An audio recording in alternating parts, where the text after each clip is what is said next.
Hello viewers and welcome to Face TV. I'm your host Kozgay Salim. Please don't forget to like, comment and subscribe to our channel so that you won't miss out on anything that we're going to be updating or we're going to be uploading. So today's video we're going to be talking about the challenges that are facing international students across the globe.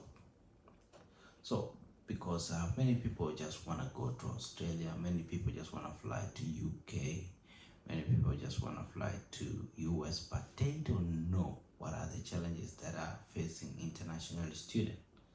And therefore, today I take this opportunity to compile 5 challenges that are facing international students, because some of these challenges I've encountered as one of the international students. So I should be in a more position to explain them because I've gone through it.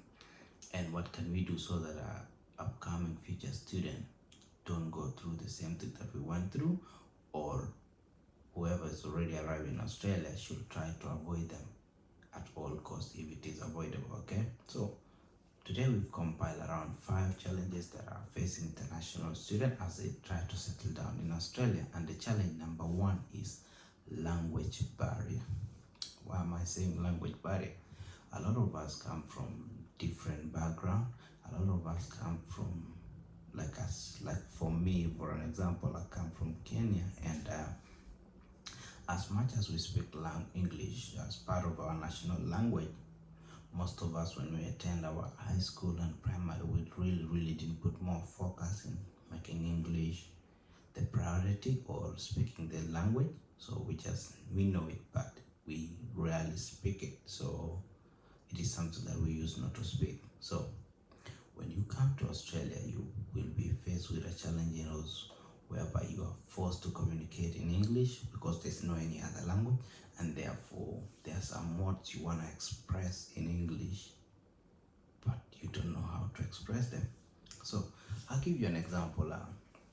When we used to be working in construction area, and then your boss will be asking you to do something like say, hey, give me the jackhammer or give me this one, and you don't know what they are saying. And because they are English, the Australian English, they speak it faster, and everything you ended up missing a lot of things. So you will just hear him saying, don't worry, no worries, they don't say don't worry, they say no worries. Okay, and then when you see him doing that, you realize, oh, he wanted this or he wanted that. Okay, so you see, that's already there's a conflict because we don't understand each other.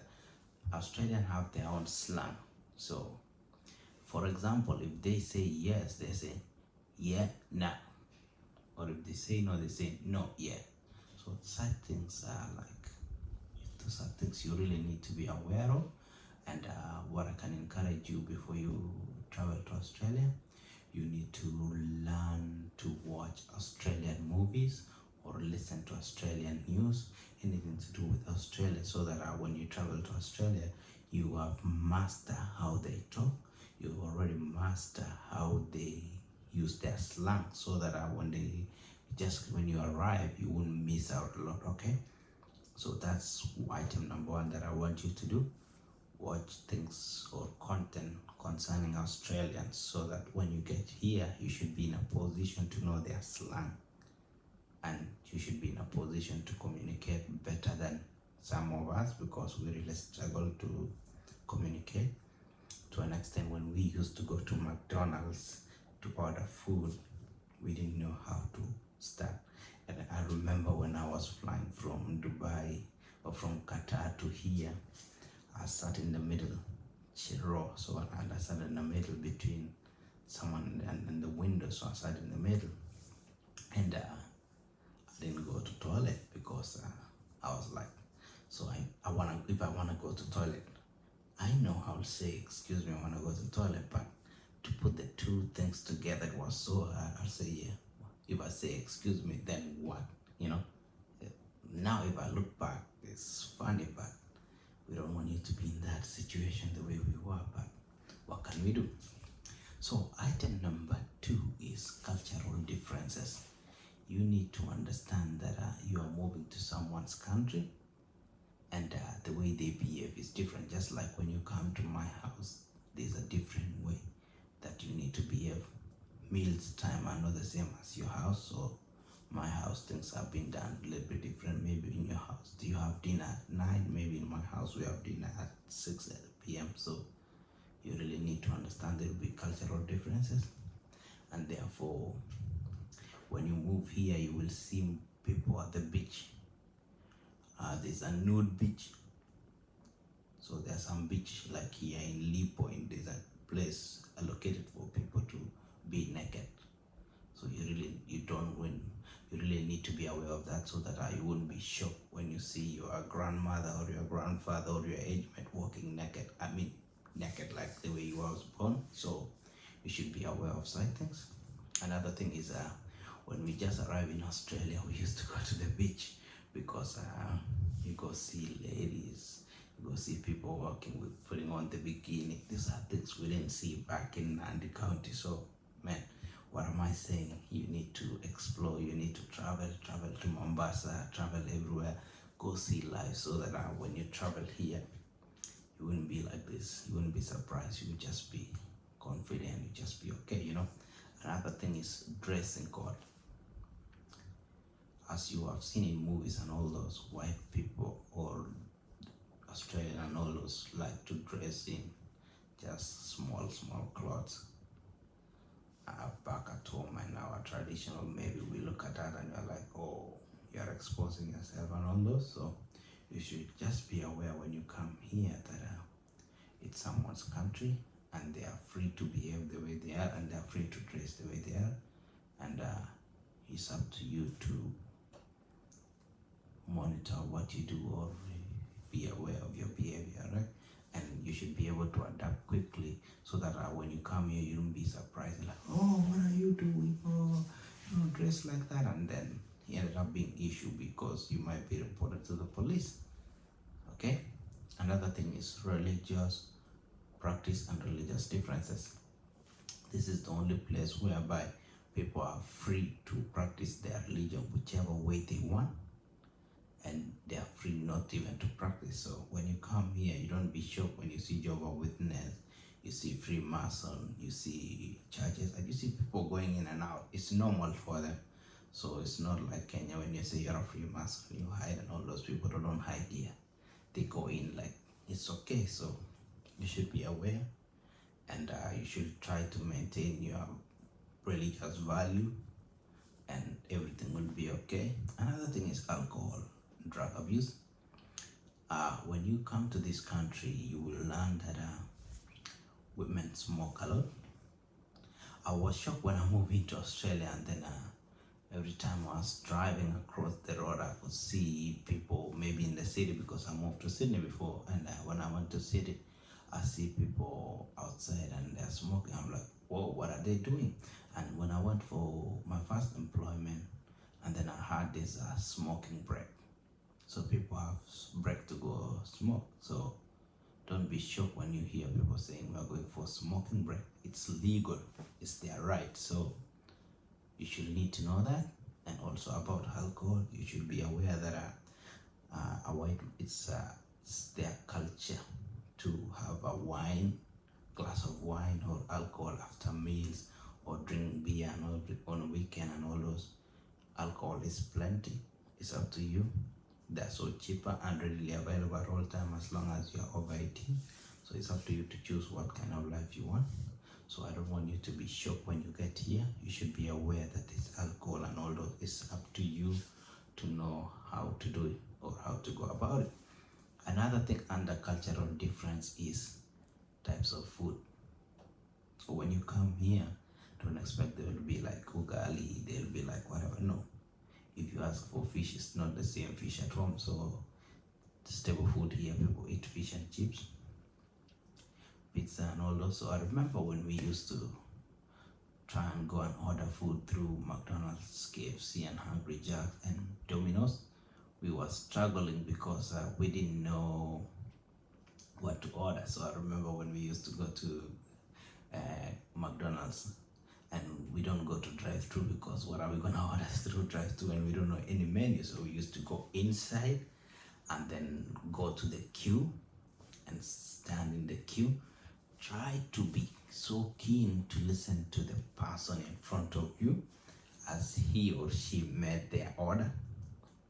So if they are ordering a family meal, so if you're following, you just say, I need family meal. Even though you're one person, you can order the family meal like for him, because you don't know how to express.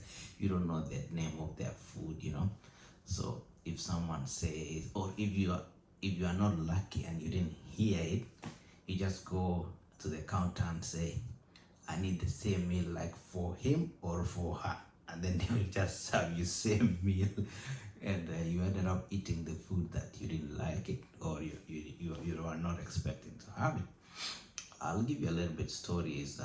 When we used to live in Lidcombe, there's a place called Lidcombe, and we used to pass through another hotel, and that person knew that we were new, and I can say he took advantage of us, or he took care of us, whichever way you want to look at it, because when we used to pass in front of his hotel, he could say, hey guys, come.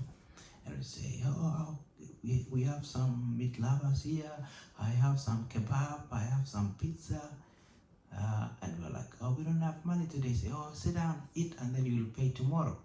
So because he knew that he used to see us every day.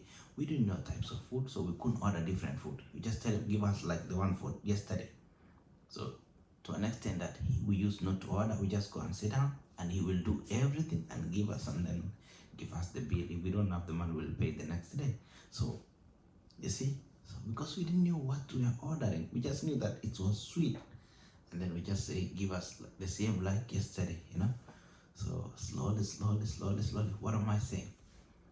Go into the app, try to look different food that these people are eating, so that when you come to Australia, you won't be doing the things that we did.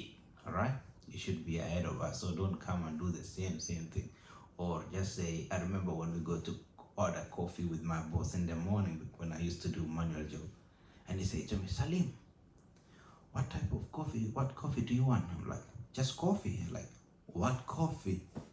I didn't know there's types of coffee. So I didn't know there's chai latte, there's cappuccino, there's chocolate, and many more. I didn't know that. So I used to drink whatever I drink. So I say, just give me like yours, just like that. So what am I saying? You guys, you need to get exposure as early as possible. And if you are a parent and you are watching this, please learn to take. If you have started the process for your kid to go to Australia, learn to take them to hotels, expose them as early as possible, so that they can get to know how the world is being run. I remember when we used to go to an hotel and there was a buzzer, there's something buzzer like this. When you go and order food, they'll give you something like a bank card, and then it's a little bit bigger, but if your food is ready, that thing will ring and start vibrating and displaying different colors. Then you go with that thing to the counter and you are being given your food. So we didn't know that. So sometimes if that thing rings, we want to run away from the table, like, what's going on, So we don't want you to repeat the same mistake that some of us did, okay? So you should know about those things.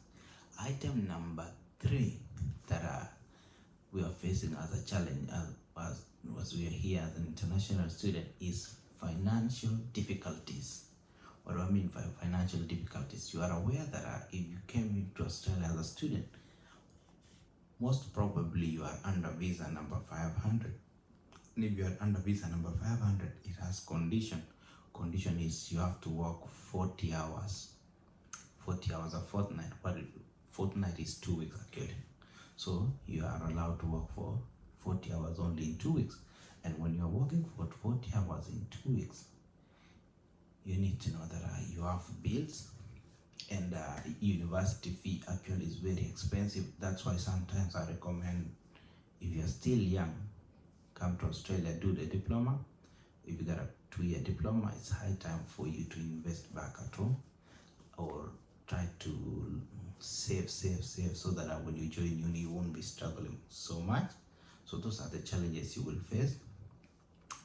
Limited hours, unless otherwise, because during COVID time, the restriction was lifted and we are given to work unlimited hours. Those are rare opportunities, but just know that your condition is 40 hours unless otherwise. Another thing that we are facing as a challenge under financial difficulties is pressure to buy properties back at home. Some of you parents are putting pressure and more pressure on your sons and daughters. Once they arrive here, you're like, oh, you have to buy land or you have to buy this. No, give them time to settle down so that they can get to plan slowly.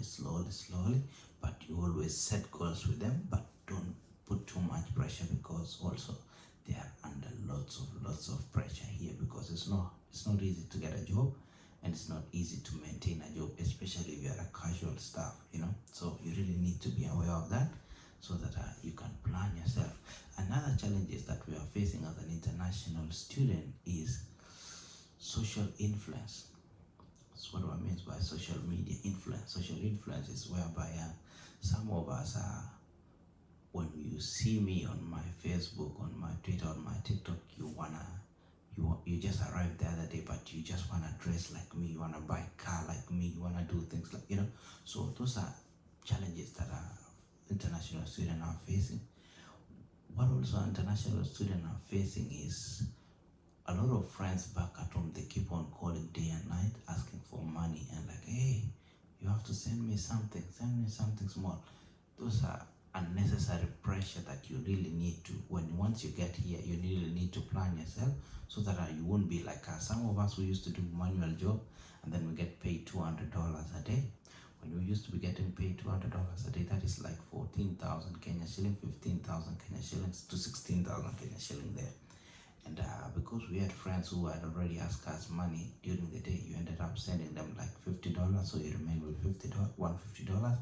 You forgot that you have to save for your school fees, you have to save for your rent, and you have to save for just emergency. You have your own saving. We forgot about that, and we didn't even remember that our job was seasonal job, or it depended with the weather. If it was raining, we couldn't go to work. And remember, the previous day you just came from work, you're paid 200 and you gave your friend $50, so you have $150. You haven't have food, you haven't done anything.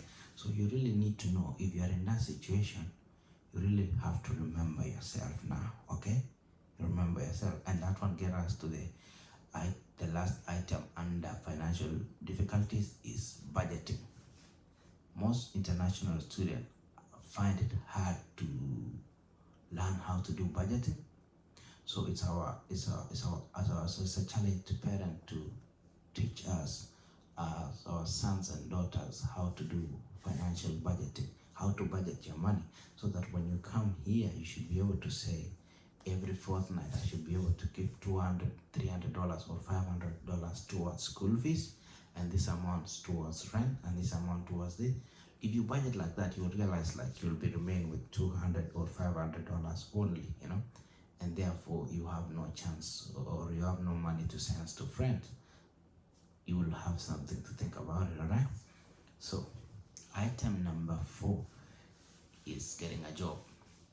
Like I say, you've got your visa, you got your passport ready, you got your flight ready, you're ready to go to a new place where you don't know anyone.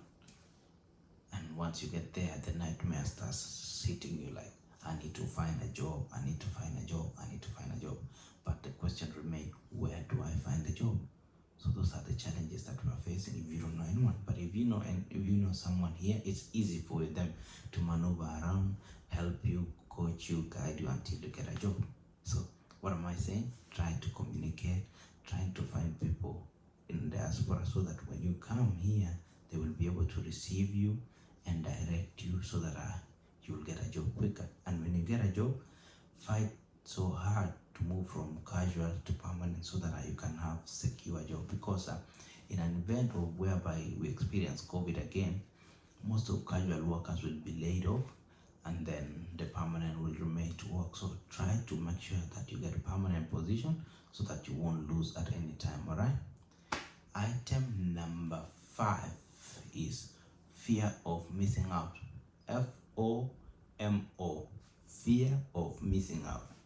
What do I mean by fear of missing out? So This is a kind of an attitude whereby you feel that I'm missing, or people are going on a prom, or people are going on a drive, people are going on this. You feel like you need to do everything. This is the worst kind of thing that we are facing. I can give my example that I had the worst kind of fear of missing out, whereby I had a bad habit whereby I wanted to buy cars. I was into cars when I moved to this place. I was buying cars frequently. I could buy a car, drive it, even if it doesn't have a problem. The little saving that I have, I will look up for another car in the internet, and then when I see this car, I'll say, damn it, I need this one. So I started selling the one I have and then top up the money, buy another car. I drive that one a little bit, sell it, top up, buy another one, until I managed to experience life experiences that made me to start thinking critically. And then I'm like, nah, this is not for me. And I ended up making a U-turn, and which is the best thing for me that I've ever done so far. So what am I saying? People have fear. They want to do everything. They want to go to party. They want to drink alcohol. They want to travel. They want to taste all types of food. They want to do camping. You just want to do everything because you just want to go swimming. You just want to go to the beach because these are things you didn't find back at home. And now that you are here, you feel like, oh, I've missed out. You know, this is life now. I'm telling you, there are some things, even though you missed out, it's better for you to miss out. Just let it go, and you should be able to develop an attitude that tells you that it's enough. It's time to say no to it. Okay. So once you learn to develop the culture of saying, I know that driving is good, I know exploring is good, but it's not the main thing at the moment. Once you develop those things, those skills, or those characters, or those attitudes to say no to something, I'm sure you'll be heading into the right direction. Okay. So what am I saying? Learn to prioritize on things that matters, and don't do things that don't matter. Like for me, I made a mistake in my life when I was starting. I prioritized in buying nice car, Subarus, name it. Even any car, I've driven all of them. Now I look at them, I'm like, I don't care. Even I can go on foot. You know, it's no longer anything, because I realized that that was not the way to live. You know, but I was under fear of missing out, fear of driving a Mercedes, of not being able to drive a Mercedes. And I ended up driving. But I ended up realizing they're just nothing. They're just rubbish. So I don't want you to go through the same trap that we went through, but I want you to know that it's okay not to do things because everybody's doing. Some of us want to drive big cars because your neighbor back at home is driving. And also, let's, as a parent, avoid putting pressure on your son and daughters because the neighbor bought Mercedes to mom or dad, or the neighbor managed to build a big house, or the neighbor did something. No, stop. All of us are not equal. Even though all of us are in Australia, I want you parents to understand that all of us are in Australia. Yes, that's true. Even all of us can be working in the same industry. Yes, that's true. But not all of us are being given equal rosters. Maybe your son is lucky, he can get 70 hours a fortnight, and the other son of your neighbor is not lucky, he gets 40. So those people are not the same. Their strengths are not the same. Also, their goals are not the same. Okay, so we really need to understand that. All you can do is just motivate your son or daughter, tell her, so and so did this, so it's a challenge to you. I'm not asking you to do the same, but I'm asking you to think about it, think about other things to do. But I'm not asking you, just plan yourself slowly and understand the situation you are, so that it doesn't feel like you're putting stress to your kids. All right. So once I've given you all these challenges that are facing international students, I hope you're gonna have a discussion with your son, with your daughter, and try to help them prepare as they try to travel to a foreign nation. And if there's any other problem, please feel free to contact us through our Facebook account. Our Facebook account is at Face TV. Just inbox me, and we will be able to get back to you and explain more if you need more. Please don't forget to comment, like, and subscribe to our channel so that you won't miss out in anything that we're gonna be uploading, because our main aim is to give you information, nothing else. And see you next time. Bye bye.